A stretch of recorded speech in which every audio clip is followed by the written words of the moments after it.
सुबह का समय, सूरज की किरणें हल्की हल्की निकल रही हैं। बनवारी अपनी पुरानी रेड़ी पर डोसा बनाने का तवा सजा रहा है। रेड़ी पर एक बहुत बड़ा बोर्ड लगा है, बनवारी का स्पेशल तंदूरी चिकन डोसा। बनवारी की उम्र करीब 35 साल है। उसके चेहरे पर हमेशा एक मुस्कान रहती है। पास ही उसकी पत्नी सुमित्रा चिकन का मसाला तैयार कर रही है। बनवारी तवे पर तेल डालते हुए खुशी से कहता है, अरे सुमित्रा, आज तो तवे से ऐसी खुशबू उठनी चाहिए कि चौराहे से गुजरने वाला हर आदमी सीधा अपनी रेहड़ी पर ही आकर रुके। खुशबू तो ऐसी है जी कि अगर कोई नींद में भी चलकर आ रहा होगा ना, तो वो भी डोसा खाने के लिए जाग जाएगा। पर बनवारी, ये तंदूरी चिकन डोसा का आइडिया सच में चलेगा? गांव के लोगों को तो सादा डोसा या आलू वाला डोसा ही पसंद है। अरे मेरी भोली सुमित्रा, बदलाव ही तो जिंदगी है। सादा डोसा तो हर कोई बेचता है, अपना डोसा एकदम अलग है, एकदम कड़क, अंदर से तंदूरी चिकन का तीखा और मसालेदार स्वाद। सोचकर ही मुंह में पानी आ जाता है। देख लेना, अपना ये फुल तंदूरी चिकन डोसा एक दिन बहुत नाम कमाएगा। तभी उनका पहला ग्राहक सरपंच जी का मुंशी लाला जी आते हैं। लाला जी थोड़े कंजूस और हमेशा शक करने वाले इंसान हैं। अरे बनवारी, ये क्या नाटक शुरू कर दिया तूने? ये तंदूरी चिकन डोसा क्या होता है? डोसा तो डोसा होता है, उसमें चिकन घुसाने की क्या जरूरत थी? लाला जी, ये नाटक नहीं, स्वाद का जादू है। एक बार खाकर तो देखिए, आलू वाले डोसे को भूल जाएंगे। देख, अगर स्वाद अच्छा नहीं हुआ ना, तो मैं एक भी चवन्नी नहीं दूंगा। और हाँ, ज्यादा तीखा मत करना, मेरा पेट पहले ही खराब है। आप चिंता मत कीजिए लाला जी, बनवारी के हाथों का डोसा खाकर आपका पेट और दिल दोनों खुश हो जाएंगे। बनवारी तवे पर डोसे का घोल फैलाते हुए और ऊपर से तंदूरी चिकन का मसाला डालते हुए कहता है, ये लीजिए लाला जी, आपका special full tandoori chicken dosa तैयार हो रहा है। बनवारी बड़ी फुर्ती से डोसा बनाता है। तवे से उठने वाली चिकन और मसालों की खुशबू हवा में फैल जाती है। लाला जी की नाक में खुशबू जाती है और उनके चेहरे के भाव थोड़े बदल जाते हैं। बनवारी गर्मा गर्म डोसा एक पत्तल में चटनी के साथ लाला जी को देता है। लाला जी एक टुकड़ा तोड़कर मुंह में डालते हैं। उनका चेहरा एकदम से खिल उठता है, लेकिन वो इसे छिपाने की कोशिश करते हैं। ठीक ही है, कुछ खास नहीं। फिर जल्दी जल्दी दूसरा टुकड़ा खाते हैं। लाला जी, आपका चेहरा कुछ और कह रहा है और जुबान कुछ और। सच सच बताइए, कैसा लगा? अरे ठीक है, मान गया तेरी बात, स्वाद तो अच्छा है। ये ले तेरे पैसे, कल भी आऊंगा खाने। फिर लाला जी पैसे देकर वहां से चले जाते हैं। देखा सुमित्रा, लाला जी जैसे कंजूस आदमी को भी हमारा डोसा पसंद आ गया।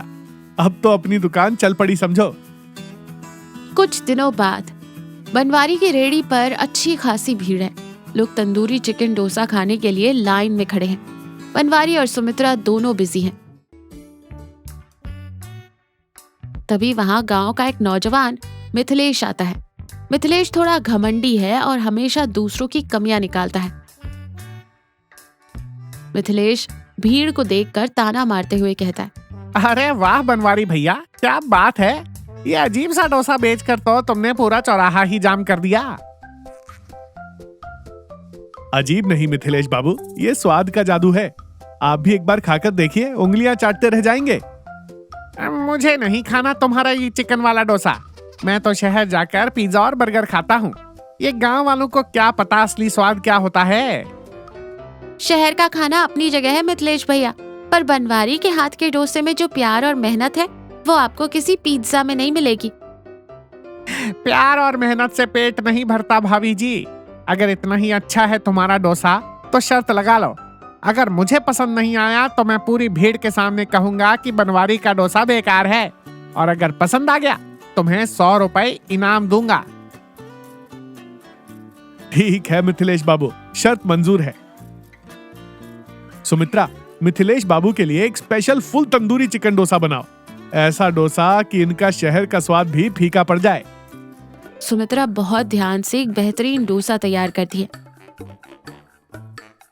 बनवारी उसे मिथिलेश को देता है। पूरी भीड़ शांत होकर मिथिलेश को देख रही है। मिथिलेश थोड़ा हिचकिचाते हुए डोसे का एक टुकड़ा खाता है। जैसे ही डोसा उसके मुंह में जाता है, उसकी आंखें बड़ी हो जाती है। वो बिना कुछ बोले जल्दी जल्दी पूरा डोसा खा जाता है। ये तो सच में बहुत स्वादिष्ट है। शहर के किसी पिज्जा में भी ऐसा स्वाद नहीं। बनवारी भैया, मैं हार गया। ये लो तुम्हारे 100 रुपए। मुझे पैसे नहीं चाहिए मिथिलेश बाबू, बस यही चाहिए था कि आपको हमारे काम की कद्र हो। खाना कोई भी हो, अगर दिल से बनाया जाए तो वो दुनिया का सबसे अच्छा खाना बन जाता है। मिथिलेश शर्मिंदा होकर सिर झुका लेता है और अपनी गलती मान लेता है। भीड़ बनवारी के लिए तालियां बजाती है। बनवारी और सुमित्रा दिन भर की कमाई गिन रहे हैं। दोनों बहुत खुश और थके हुए हैं। बनवारी, आज तो बहुत अच्छी कमाई हुई है। अगर ऐसा ही चलता रहा ना, तो हम बहुत जल्दी पक्की दुकान भी ले लेंगे। हाँ सुमित्रा, मेहनत रंग ला रही है, पर एक बात हमेशा याद रखना, पक्की दुकान हो या ये पुरानी रेहड़ी, हमारा असली धन हमारा स्वाद और लोगों का प्यार है। सही कह रहे हो जी। लोगों को अच्छा खाना खिलाकर जो खुशी मिलती है, वो किसी और चीज में नहीं। तभी दरवाजे पर दस्तक होती है। बनवारी दरवाजा खोलता है तो देखता है कि गांव का एक बहुत गरीब और बूढ़ा आदमी काका बाहर खड़ा है। काका के कपड़े फटे हुए हैं और वो बहुत कमजोर लग रहे हैं। बेटा बनवारी, 2 दिन से कुछ नहीं खाया है, भूख से पेट में दर्द हो रहा है। क्या तुम्हारे पास कुछ बचा हुआ खाना है? बनवारी और सुमित्रा एक दूसरे को देखते हैं। उनके पास आज का सारा खाना खत्म हो चुका था। घर में भी कुछ खास नहीं बना था। काका, आज तो रेहड़ी पर सब कुछ खत्म हो गया और घर में भी अभी कुछ बना नहीं है। कोई बात नहीं बेटा, भगवान तुम्हारा भला करे। फिर मुड़कर जाने लगते हैं। तभी अचानक सुमित्रा कुछ सोचकर उन्हें कहती है, रुकिए काका, आप बैठिए, मैं अभी आपके लिए कुछ बनाती हूँ। पर सुमित्रा, घर में तो कुछ है ही नहीं, क्या बनाएगी? अरे तुम चिंता मत करो, जो भी थोड़ा बहुत सामान है, मैं उसी से काका के लिए एक स्पेशल डोसा बना दूंगी। सुमित्रा रसोई में जाती है। वो थोड़ी सी बची हुई दाल, चावल के आटे और कुछ मसालों को मिलाकर एक नया घोल तैयार करती है। घर में चिकन नहीं था, तो वो कुछ सब्जियों को भूनकर एक स्वादिष्ट मसाला बनाती है। तब तक बनवारी काका को पानी पिलाता है और उन्हें तसल्ली देता है। कुछ ही देर में सुमित्रा गर्मा गर्म डोसा और चटनी लेकर आती है। लीजिए काका, ये तंदूरी चिकन डोसा तो नहीं है, पर मैंने इसे बहुत प्यार से बनाया है। काका कांपते हाथों से डोसा खाते हैं। उनकी आंखों से आंसू छलक पड़ते हैं। बेटी, तुमने तो मेरी जान बचा ली। ये डोसा तो तुम्हारे उस तंदूरी चिकन डोसा से भी ज्यादा स्वादिष्ट है, क्योंकि इसमें तुम्हारी ममता और दया मिली हुई है। भगवान तुम्हें हमेशा खुश रखे। बनवारी और सुमित्रा की भी आंखें नम हो जाती हैं।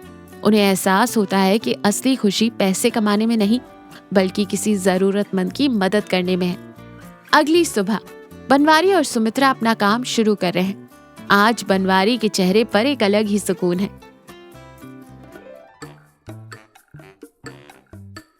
सुमित्रा, कल रात की बात से मुझे एक बहुत बड़ी सीख मिली। क्या जी? यही कि हम जो खाना बनाते हैं वो सिर्फ पैसे कमाने का जरिया नहीं है, ये लोगों को खुश करने का, उनकी भूख मिटाने का एक तरीका है। आज से हम अपनी रेहड़ी पर एक नियम बनाएंगे। कैसा नियम? हर दिन हम कम से कम एक गरीब या जरूरतमंद इंसान को बिना पैसे लिए अपना फुल तंदूरी चिकन डोसा खिलाएंगे। हमारा काम सिर्फ पेट भरना नहीं, दिल जीतना भी होना चाहिए। मुझे तुम पर बहुत नाज है बनवारी, तुमने बिल्कुल सही फैसला किया है। दोनों फिर से अपने काम में लग जाते हैं। उनकी रेहड़ी पर आज भी भीड़ है, लेकिन आज बनवारी और सुमित्रा के दिल में एक नई ऊर्जा और एक नया मकसद है।